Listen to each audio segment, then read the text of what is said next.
Kasih seorang ayah kepada anaknya tidak kenal waktu, banyak sekali pengorbanan yang rela dilakukan oleh orang tua kepada anak-anaknya. Seperti menjemput kita saat sekolah atau pergi. Mau dewasa atau masih kecil pun tentunya akan sangat senang apabila orang tua kita menyempatkan waktunya untuk menjemput kita. Seperti unggahan akun TikTok Wandi Softy. Dalam video yang dia unggah memperlihatkan seorang ayah yang sedang menjemput anak laki-lakinya pulang dari sekolah. Namun ketika di jalan menuju rumah, tiba-tiba hujan turun dengan deras yang mengharuskan mereka berhenti sejenak di pinggir jalan. Bukannya berhenti untuk menunggu hujan reda, ternyata sang bapak mengeluarkan sebuah jas hujan berwarna biru. Alih-alih memakai jas hujan untuk dirinya sendiri, sang bapak itu justru memakainya jas hujan berwarna biru itu kepada anaknya yang merupakan murid sekolah dasar.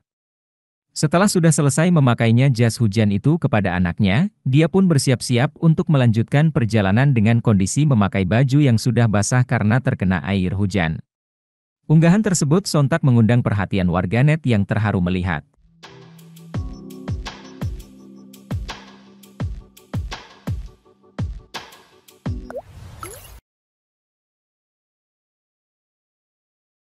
Terima kasih sudah nonton. Jangan lupa like, subscribe, dan share ya.